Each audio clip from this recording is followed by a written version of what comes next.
Morning, dear students. Today I am going to start The Happy Prince, which is very nice story. It is a world famous story written by Oscar Wilde, a popular writer, a popular short story writer in the world of English literature.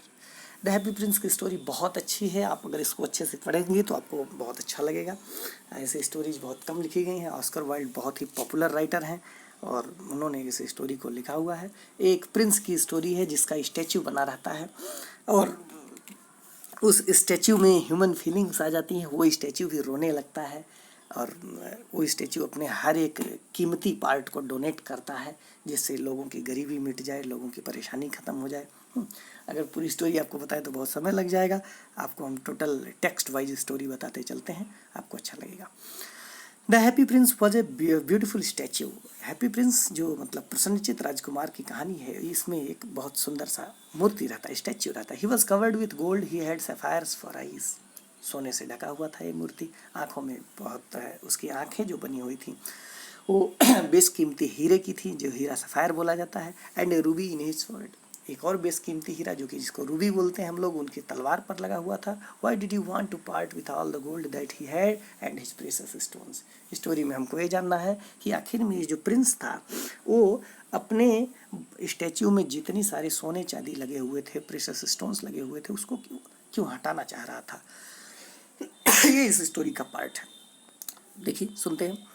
High above the city on a tall column stood the statue of the happy prince. मतलब the statue of the happy prince was higher than other tall buildings of the city. In the entire city nothing was taller than the statue of happy prince. He was gilded all over with thin leaves of fine gold. The statue of the happy prince was covered with fine gold from all the sides. For eyes he had two bright sapphires and a large red ruby glowed on his sword hilt. If you just see the eyes of the prince, the statue of the happy prince, so the eyes were made of very, costly diamond which is called sapphire. And the handle of his sword was also very costly, was also covered with very costly diamond which is called ruby. One night there flew over the city a little swallow. Swallow is a bird.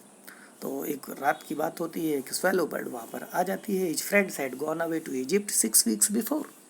6 weeks के पहले की अभी बात थी कि swallow के जो other friends थे, swallow bird के जो फ्रेंड्स थे, वो सब पहले ही इजिप्ट चले गए थे उड़ करके. मतलब पक्षियों का मूवमेंट होता रहता है ना, कि समटाइम्स जैसे साइबेरियन बर्ड्स आती हैं अपने यहाँ गोरखपुर से आगे एक झील है बखिरा, तो वहाँ साइबेरियन बर्ड्स आती हैं, साइबेरिया से उड़ करके वो चली आती हैं.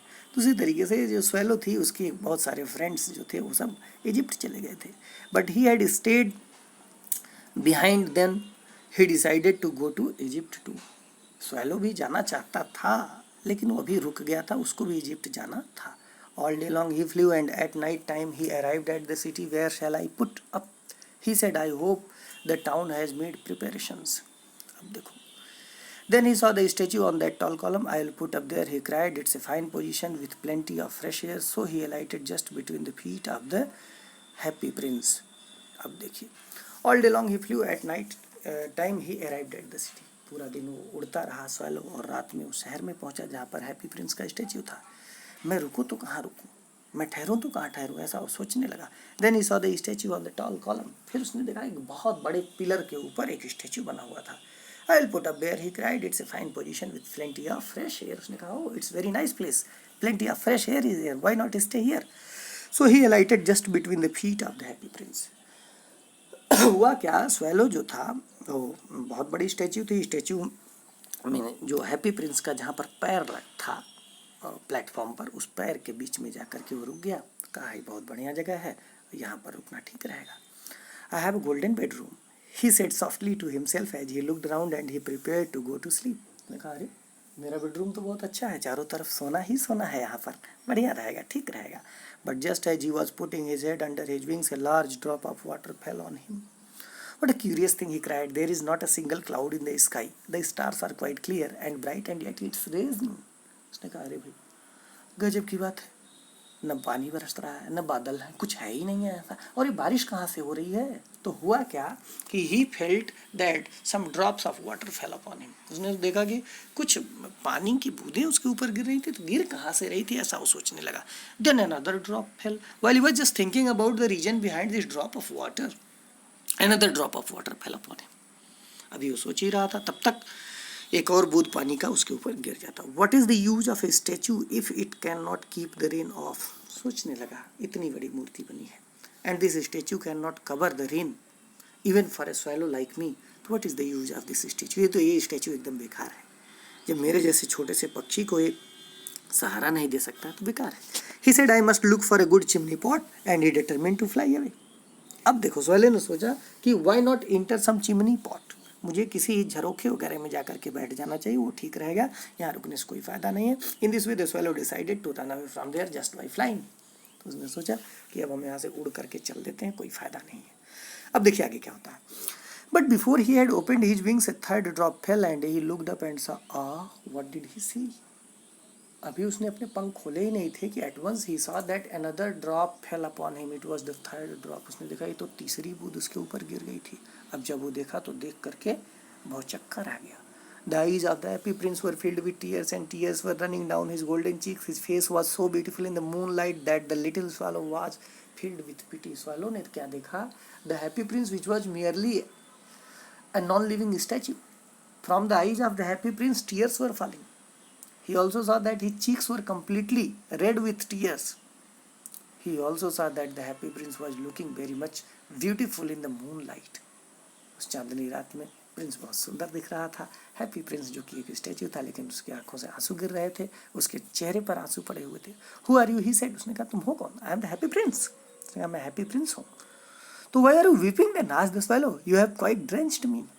रो क्यों रहे हो? If your name is Happy Prince, तो why are you just weeping here? And you have quite drenched me. I am wet with your tears. तुमने तो मुझे एकदम भिगा दिया. ऐसा क्या बात है कि तुम रो रहे हो? When I was alive and had a human heart, answered the statue, I did not know what tears were, for I lived in the palace where sorrow is not allowed to enter. Happy Prince ने क्या कहा कि there was a beautiful life and he used to live. जब वो जिंदा था तो उसकी जिंदगी बहुत खूबसूरत हुआ करती थी. He was a Prince, that's why he lived in a big palace. वो एक राजकुमार था, इसलिए वो एक बड़े महल में रहा करता था.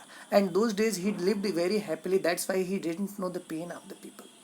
वो बहुत खुशहाली से रहा करता था, तो लोगों के दर्द को समझता नहीं था. ही thought that the life was happy everywhere. वो सोचता था कि जिंदगी हर जगह खुशहाल ही होती है. My courtiers called me the happy prince and happy indeed I was. उसने कहा कि मेरे राजा, मैं राजकुमार था, तो मेरे दरबार में रहने वाले जो मंत्री थे, दरबारी थे, सब लोग मुझे हैप्पी प्रिंस कहते थे, और मैं हैप्पी प्रिंस सच में था. So I lived and so I died. ऐसे मैं जिंदा रहा और मर गया. And now that I am dead, they have set me up here so high that I can see the ugliness and all the misery of my city, and though my heart is made of lead, yet I cannot choose but weep. Happy Prince ने क्या कहा कि after my death my statue has been installed in the middle of the city, and from that height where I am I can look into the problems of the people of the city. शहर में रहने वाले लोगों को समस्या को इस ऊंचाई से मैं रोज़ देखता रहता हूँ. अब मुझे लगता है कि संसार बहुत खूबसूरत नहीं, ये बड़ा भद्दा है, इसमें बहुत सारी समस्याएं हैं, लेकिन देखो मैं एक स्टैच्यू हूँ और मेरा हृदय भले ही शीशे का बना हुआ है, लेकिन मैं सब कुछ देख सकता हूँ, मैं सब कुछ समझ सकता हूँ. What is he not solid gold. सोचने लगा क्या सॉलिड गोल्ड के तुम टोटल नहीं बने हो. Said the swallow to himself. खुद ही सोचने लगा. He was too polite to make any personal remarks. Swallow बहुत पोलाइट था, उसने कोई पर्सनल क्वेश्चन नहीं किया. Far away continued the statue in a low musical voice. Far away in a little street there is a poor house.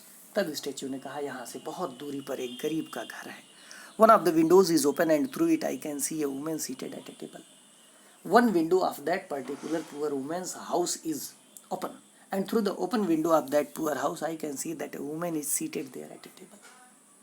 Prince ने क्या कहा, बहुत दूर यहाँ से एक मुझे मकान दिखाई दे रहा है गरीब व्यक्ति का, उसमें एक औरत टेबल पर बैठी हुई है. Her face is thin and worn and she has coarse red hands. वो औरत इतनी थकी हुई है, उसका चेहरा बहुत दुबला पतला है, फटा चिथड़ा वो दिख रही है शरीर उसकी, बहुत घटिया स्तर की जिंदगी वो जी रही है. उसके हाथ लाल हो गए हैं. All pricked by the needle for she is a seamstress. उसके हाथों में चारों तरफ घायल हाथ दिख रहे हैं, खून ही खून दिख रहा है. और ये खून किससे हुआ है? निडल से हुआ है, सुई से हुआ है, क्योंकि वो एक सीमस्ट्रेस है. वह एक रफूगर है, कपड़े वगैरह सिलती है, कपड़े वगैरह रफू करती है, डिजाइन्स बनाती है. She is embroidering flowers on a satin gown for the loveliest of the queen's maids of honour to wear at the next court ball. करे ये जो औरत है इतनी गरीब है, वो एम्ब्रॉयडरी कर रही, कढ़ाई का काम कर रही है कपड़े पर जो कढ़ाई की जाती है। और महारानी के वहाँ एक फंक्शन होने वाला है, बाल डांस होने वाला है, जिसमें उनकी मेड्स जो उनकी नौकरानियाँ हैं कपड़ा जो पहनेंगी, उनके घर में रहने, उनके दरबार में रहने वाली जो लड़कियाँ हैं कपड़ा जो पहनेंगी, उनके लिए कपड़े की डिजाइन बना रही है। In a bed in the corner of the room her little boy is lying ill. कह रहे हैं घर के ही एक कमरे में एक कोने पर उसका छोटा सा लड़का बीमार पड़ा हुआ है। He has a fever and he is asking his mother to give him oranges. उसको बुखार है, वो अपनी माँ से कह रहा है मुझे संतरे खाने हैं। His mother has nothing to give him but river water, so he is crying. उसकी माँ के पास कुछ भी नहीं है। She has nothing but river water, नदी से लाया हुआ केवल उसके पास पानी है उस बच्चे को पीने के देने के लिए, और कुछ नहीं है। That's why the boy is crying here, swallow swallow little swallow, will you not bring her the ruby out of my sword hilt. तब the happy prince requested here the swallow, swallow से उसने request किया, swallow क्या तुम मेरी तलवार में जो रूबी, जो डायमंड लगा हुआ है, उसको निकाल करके नहीं ले जा सकते हो? My feet are fastened to this pedestal and I can not move.